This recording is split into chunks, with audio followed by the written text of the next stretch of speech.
What's up, guys? Welcome back. So today I want to talk about fast food and anxiety, a little bit about my experience and why I had to give up the fast food, which wasn't a bad thing. But you know what time it is. Smash the like button down below if you're ready to kick anxiety in the butt. Let me know down below in the comments if you struggle with changing your diet due to your existing anxiety. Now, for me, guys, before the anxiety, I ate whatever I wanted, whenever I wanted. I was a fast food junkie. Now, don't get me wrong. I love my home-cooked meals. I just wasn't doing a lot of cooking. If somebody was there to cook it, I would eat it. I can cook anything in the world now. Some of that I had to learn through my anxiety struggles. But before, I wasn't much of a cooker, so if somebody was there to make me food, I was gracious and ate every bit of it. But I was eating a lot of fast food at that time, and I had all my favorites, but pretty much anything I would eat. Fried chicken, we're talking about any burger joint, so McDonald's, Burger King, Wendy's, Taco Bell. I need to stop. I'm making some of you guys hungry. I can sense that. I'm making myself hungry. God, okay, I gotta stop with the names.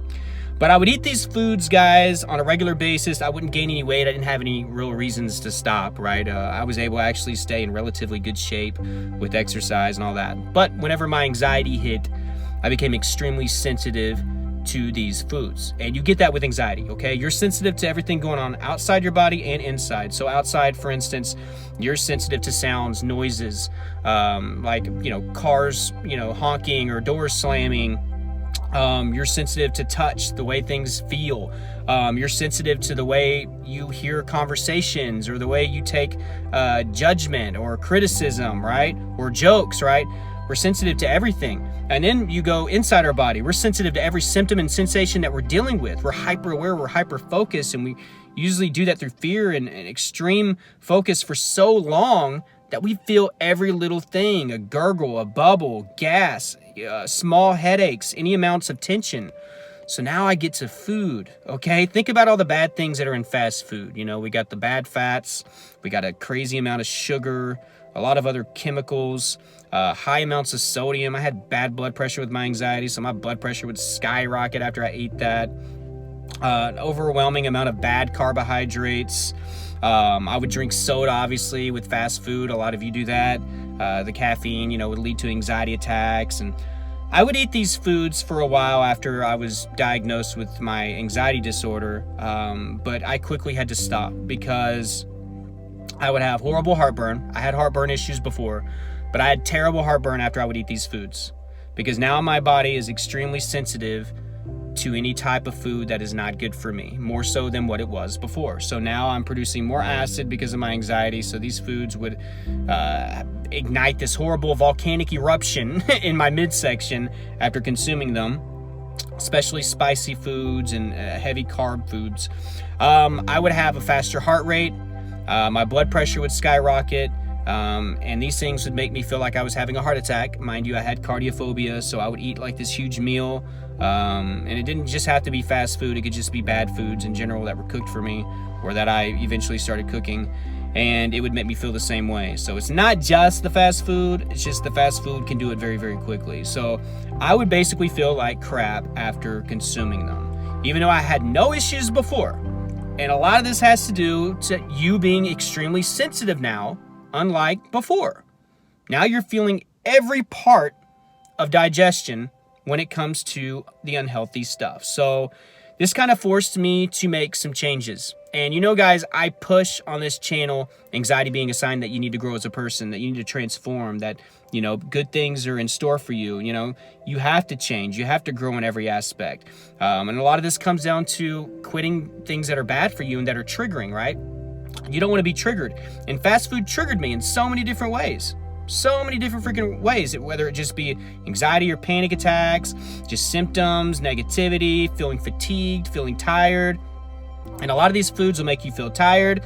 Things like sugar, you're gonna feel anxious for a while because you're gonna feel jittery, like caffeine too. Then you have the crashes, right, where you feel lethargic, you feel weak, you feel tired, you feel depressed. So you're very sensitive to the highs and the lows of all of these foods. So anything that's addicting, I had to get away from. And we're not just talking about fast food. This is why I had to get away from alcohol, tobacco, and then, of course, it was the caffeine, it was the fast food, the sugar and all that, and make changes. And I could go on and on about all the other things like, detoxing your environment, getting rid of negative people in your life and all that. These are possible blessings in disguise. So if you're down because you can't eat the same junk that you used to eat, I know how you feel. But what if anxiety didn't show up to your doorstep? You probably would have kept eating.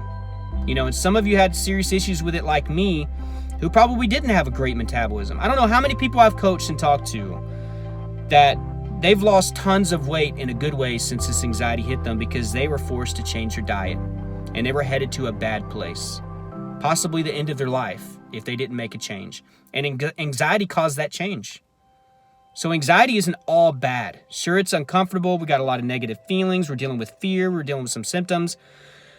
But you're going to blossom and transform to actually overcome it. And you're going to grow in so many freaking areas of your life. So if you can change your perception on anxiety and take a step back with all that you're dealing with, be like, wow, I have to stop doing this. I have to stop doing that. This is actually my best chance to stop doing it. For some of you, this is your best chance to stop drinking, your best chance to stop using tobacco, your best chance to get rid of negativity in your life, the best chance to start doing this or do that or stop doing that. Fast food can be another one of those things. So turn to a healthier diet. I have a couple of videos. I'll probably make another video about that. Of course, my course has a whole section on diet. If you haven't gotten my course, there's a diet cheat sheet on there as well. There's a lot of foods that you can start replacing. If you don't know how to cook and you have somebody that loves and cares about you and they can cook, maybe they can help you out. If not, you need to start learning how to cook. A lot of people learn how to cook through their anxiety issues and now they love cooking. So that could be something that you pick up. Obviously, you want to have a lot of greens, a lot of vegetables. You want to cut out a lot of the bad carbs, stick with some of the good ones. Cut out the fast food, the processed food. Cut out a lot of the sugar. Dairy isn't amazing for anxiety, at least for me. That was something else. I was already sensitive to lactose before, but after, oh my God, like during my anxiety, I'd have milk and it's like instant diarrhea. So I would have issues with that. You want to lean meats, if you're not wanting to do like vegetarian, I don't blame you or anything like that, but like lean meats, we're talking about fish and chicken, lean beef, things like that. As far as fruits, be careful with them because a lot of them have sugar, even though it's natural. Bananas are great. It gives you that energy in the morning. Great breakfast food. Oats, and you can mix in bananas, and berries are amazing. Any type of berry. Snacking, things like mixed nuts. You want to cut out as many sweets and desserts as you can. Again, the sugar highs, sugar lows are not good for anxiety, so I would work on cutting some of that out. But I'm not going to spend a ton of time on that. I will be making a video, but if you're struggling with like dropping fast food, try to drop it all at once. I mean, if you want to try the exposure route and cut it out little by little by little, try that, but hold yourself accountable. End your suffering as far as you being triggered by it, and I get it, like it tastes amazing whenever you're eating at first, but it's going to kick you in the butt later, and you need to stop being triggered by unhealthy things to have a better chance at recovery. So I hope you got value out of this. If you're dealing with this, you're not alone. It would make me feel like crap after eating it.